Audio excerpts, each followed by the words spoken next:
अस्सलाम वालेकुम नाज़रीन, रिपोर्टिंग विद असद में आपको खुश आमदीद। नाज़रीन, एक अंग्रेज़ी की कहावत है कि laws are spider webs through which the big flies pass and the little one gets caught. इसका मतलब यह है कि कानून एक ऐसा शिकंजा है जिसमें ताकतवर उसको तोड़ कर निकल जाता है जबकि गरीब उसमें जकड़ कर रह जाता है। तो ये कहावत का मतलब यह है कि अमीर के लिए एक अलग कानून है और गरीब के लिए अलग कानून है। ये बात करते हैं हमारे जो वज़ीर आज़म इमरान खान, उन्होंने कई बार ये बात की है। ताहम आज मैं ये बात इस वजह से दोहरा रहा हूँ कि एक जो वज़ीर आज़म इमरान खान की एक जानिब से एक एप्लीकेशन फ़ाइल हुई है पार्लियामेंट हाउस अटैक केस में। वो बरियत की एक दरख्वास्त है जिसको वज़ीर आज़म इमरान खान की जानिब से फ़ाइल हुई है। यहाँ पर उनका नाम भी लिखा हुआ है। तो उन्होंने ये फ़ाइल की और ये एप्लीकेशन है अंडर सेक्शन 265 के CRPC in case FIR number 182 dated 31 अगस्त 2014। ये इसमें मुख्तलिफ ऑफेंसेस लगी थी, इंसदाद दहशतगर्दी की भी दफ़ात जो है यहाँ पर लगी थी। ये वो केस है कि 31 जुलाई की शब को जो सिट इन जो धरना था पाकिस्तान तहरीक इंसाफ और पाकिस्तान अवामी तहरीक का, ये इसने प्राइम मिनिस्टर हाउस की तरफ जो है लोग गए और PTV के ऊपर जब कब्ज़ा किया तो उस दौरान कोई 3 अफराद जो है वो जाँ बहक हुए और मुतअद्दिद ज़ख्मी हुए थे। इस वाक़े की FIR दर्ज की गई थी। इस वाक़े की एक और FIR जो है वो उस वक्त के वज़ीर आज़म नवाज़ शरीफ के ख़िलाफ़ भी दर्ज की गई थी, जो कि शाह महमूद कुरैशी ने दर्ज कराई थी। और यही तकरीबन दफ़ात जो उनका ये कहना था कि ये दफ़ात जो है नवाज़ शरीफ के ख़िलाफ़ इन दफ़ात के तहत FIR दर्ज की जाए, क्योंकि पुलिस ने जो यूज़ ऑफ फोर्स किया था उसके नतीजे में अफराद जो है वो जाँ बहक हुए। ताहम इस केस में जो वज़ीर आज़म इमरान ख़ान और उनके अलावा पाकिस्तान तहरीक इंसाफ की जो क़यादत और तकरीबन अब जो वफाकी वज़रा हैं पाकिस्तान तहरीक इंसाफ के, वो सब एब्सकॉन्डर रहे और तकरीबन लगभग 3 साल जो है वो एब्सकॉन्डर रहे। उसके बाद 2018 में उनकी ज़मानतें उन्होंने करवाई। इलेक्शन से कोई चंद माह पहले जो है उनकी ज़मानतें हुई थी। ताहम ये इस केस में जो है वो इस बात का इम्कान है कि इंसदाद दहशतगर्दी अदालत के जज 29 तारीख को इस पर फैसला सुनाएंगे। ये एप्लीकेशन जो फ़ाइल हुई है, जो कि अब्दुल्ला बाबर अवान, जो कि साहबजादे हैं डॉक्टर बाबर अवान के, वो वज़ीर आज़म के एडवाइज़र हैं ऑन पार्लियामेंट्री अफेयर्स, उन्होंने ये दरख्वास्त दी है वज़ीर आज़म इमरान खान की जानिब से। जैसा कि मैंने आपको दिखाया, इसमें चंद बड़ी अहम बातें हैं जो कि मैं आपको ये शेयर करना चाहूँगा कि जो मैंने शुरू में बात की थी कि laws are spider webs through which big flies जो है दे पास एंड जो little one they get caught. इसमें आपने देखा होगा कि जो हमारा क्रिमिनल जस्टिस सिस्टम है उसमें अदालतें हैं, उसमें प्रोसिक्यूटर होते हैं और वकला सफाई होते हैं। जो वकला सफाई हैं उनका काम होता है कि वो किसी भी जो मुलजिम है उसकी सफाई में, उसके दिफा में जो है वो एविडेंस जो आर्गूमेंट्स देते हैं। जो प्रोसिक्यूशन है उसका ये काम होता है कि वो जो चार्जेस फ्रेम हुए होते हैं, जो चालान सबमिट हुआ होता है, उस चालान की सपोर्ट में जो है प्रोसिक्यूशन ने उस जो चार्जेस लगे हुए थे किसी भी एक्यूज, चाहे वो वज़ीर आज़म हो या जो भी हो। आपको याद होगा कि पनामा केस में जो जब JIT बनी थी तो उस वक्त के वज़ीर आज़म को जो है बुलाया गया था, शामिल तफ्तीश किया गया था। बाद में वो वज़ीर आज़म तो नहीं रहे नवाज़ शरीफ, लेकिन जब उनका केस चला उस वक्त उनकी हुकूमत उस वक्त भी उनकी हुकूमत थी, लेकिन जो प्रोसिक्यूशन थी उसने बड़े सख्त दलाइल दिए और बहुत जो है वो टफ़ टाइम दिया और इस तरह मुंह से झाग उड़ाते हुए दलाइल देते थे कि बंदा ये समझता था कि शायद पता नहीं कोई ज़ाती कोई केस है शायद। लेकिन बहरहाल इस केस में क्या हो रहा है ये अब आप देखिए कि प्रोसिक्यूशन का क्या हाल है कि किसी केस में प्रोसिक्यूशन इतनी सख्त होती है कि ऐसे लगता है कि कोई शायद इनके कोई पर्सनल इंटरेस्ट है। लेकिन इस केस में क्या हुआ, ये लिखा है कि वज़ीर आज़म इमरान ख़ान को इस मुकदमे में बरी किया जाए और क्यों किया जाए। ये लिखा है कि the prosecution is not interested to prosecute the applicant. ये आप देखिए, ये लिखा है द प्रोसिक्यूशन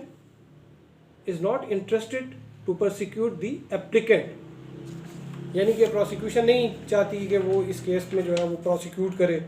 और वो क्यों नहीं चाहती, उसमें यह भी लिखा the prosecutor candidly conceded that in this false case the charge against the petitioner is groundless। ये लिखिए, देखिए लास्ट लाइन उसमें लिखा है the prosecutor considered that the charge against the petitioner is groundless, यानी कि उसकी कोई जो है रीज़न ही नहीं है, इसकी कोई बेस ही नहीं है जो चार्ज लगाया गया है उस पर। तो इस तरह की तो दलाइल वकीला सफाई देते हैं, वो प्रोसिक्यूशन ने कभी बहुत ही कम होगा कि बल्कि रेयरली जो है ये इस किस्म के दलाइल दिए होंगे। और प्रोसिक्यूटर साहब आगे फिर उन्होंने क्या लिखा हुआ, इमरान खान ने एप्लीकेशन में ये लिखा है कि प्रोसिक्यूटर जो हैं वो ये समझते हैं कि there is no probability of the conviction and therefore the learned prosecutor has conceded to the application under section 265K CRPC, यानी कि जो प्रोसिक्यूशन जो है वो प्रोसिक्यूटर साहब जो है वो ये समझते हैं कि ये इसमें क्योंकि कन्विक्शन नहीं हो सकती, तो इसलिए ये 265K में जो एप्लीकेशन यानी कि जिसमें बरियत, ये 265K ज़ाब्ता फौजदारी की दफ़ा है जिसमें की सेक्शन है जिसमें जो जज के पास ये इख्तियार होता है वो कि वो किसी भी ट्रायल की किसी भी स्टेज पे मुलजिम को जो है वो एक्विट कर सकते हैं। अच्छा, इसमें आगे जो बड़ी ख़तरनाक एक चीज़ लिखी है वो ये लिखी है कि the applicant is maliciously implicated and has dragged in this false case। अच्छा, इसमें आगे मज़ीद लिखा है कि further proceeding shall cause harassment and political victimization, और आगे मज़ीद लिखा है कि particularly after the prosecution stands in favour of the acquittal to the applicant, यानी कि उसने ये बताया है कि अगर इस केस को मज़ीद चलाया गया, ये देखें इसमें ये चूँकि मैंने आपको बताया कि केस के 3 फरीक होते हैं, किसी भी केस में 3 चीज़ें होती हैं, एक तो डिफेंस काउंसिल होता है, एक प्रोसिक्यूशन होता है और एक जज होता है। अब डिफेंस काउंसिल ने तो ये एप्लीकेशन दे दी और साथ में बता दिया कि ये जो है ये फ़िट केस है, प्रोसिक्यूशन का मौक़िफ़ ये है कि ये एक्विटल का फ़िट केस है, और प्रोसिक्यूशन का उन्होंने लिख दिया कि प्रोसिक्यूशन तो हमारी फेवर कर रही है और वो एग्री है इस पर कि इसको एक्विटल किया जाए। लेकिन ये जो लाइन जो मैंने आपको बताया था बड़ी एक इसमें यह है कि अगर इस केस को मज़ीद चलाया गया तो ये हरासमेंट और पॉलिटिकल विक्टिमाइजेशन के सियासी इंतकाम के मुतरादिफ होगा। तो ये मेरे ख्याल में शायद क्योंकि अब ये तीसरा जो है दोनों एक पेज पे हैं, बाकी वैसे भी तो इनके साथ सारे इदारे जो है इनके कहने हैं कि एक ही पेज पे, लेकिन इन्होंने ये कहा कि ये प्रोसिक्यूशन भी हमारे साथ है और अगर इस केस को मज़ीद चलाया गया तो ये हरेसमेंट और पॉलिटिकल विक्टिमाइजेशन होगी। तो मेरे जो हम्बल व्यू है ये उन्होंने अदालत को बताया कि अगर आप इसको मज़ीद चलाते हैं जज साहब तो ये आप हमारे जो एप्लीकेंट हैं उनके लिए आप you will cause harassment and political victimisation. तो इसमें वैसे ये चीज़ ना भी लिखते तो जिस तरीके से प्रोसिक्यूशन ने एक फ्रेंडली, इसको कहते हैं फ्रेंडली प्रोसिक्यूशन, लेकिन मैंने बहुत से मुकदमात में फ्रेंडली प्रोसिक्यूशन देखी है, लेकिन ऐसी दोस्ताना जो है ना वो मैंने कभी भी नहीं देखी। फ्रेंडली प्रोसिक्यूशन में भी होता है, आसिफ अली जरदारी साबिक सदर जो है जब उनकी पीपल्स पार्टी की हुकूमत थी तो उनके जो 5 करप्शन रेफरेंसेस थे उसमें फ्रेंडली प्रोसिक्यूशन हुई थी, लेकिन ऐसी एक्विटल नहीं किया गया था उसमें। उन केसेस में बाकायदा ट्रायल चलाया गया था, विटनेसेस आए थे, सारा प्रोसेस कंप्लीट करके उनको एक्विट किया गया था। लेकिन इस केस में जो है मैंने देखा है कि ये एक बहुत ही हश पश करके, पता नहीं शायद उनको क्या जल्दी है, अगर ये विटनेसेस को बुलाते और करते तो शायद यही रिज़ल्ट आता और इमरान खान साहब बरी हो जाते। लेकिन ये एक्विटल वाली एप्लीकेशन इस तरह से फ़ाइल करके अगर वो अपने आप को बरी कराना चाहते हैं तो ये इससे सवाल उठेंगे, और इससे एक मज़ीद सवाल भी उठता है इतनी क्या जल्दी है, क्या वो मज़ीद 3-4 महीने, अगर ज़्यादा से ज़्यादा इस पर 3 महीने लग जाते, 2 महीने लग जाते, 4 महीने लग जाते या 6 माह लग जाते, तो क्या वो 6 माह मज़ीद अगर इंतज़ार कर लेते और एक तरीक़ेकार से बरी हो जाते तो मेरे ख्याल में ये ज़्यादा बेहतर था। इस यहाँ पे मैं एक और जो एक मेरे जहन में आई वो सैयद यूसुफ रज़ा गिलानी जब वज़ीर आज़म थे तो NRO आया उस वक्त, लेकिन यूसुफ रज़ा गिलानी ने NRO से फ़ायदा नहीं उठाया और उन्होंने ये कहा कि मेरा केस जो है वो एक प्रोसेस के तहत जो है मैं मेरिट बेस को डिसाइड करें। वो वज़ीर आज़म थे, अदालतें भी PCO थीं,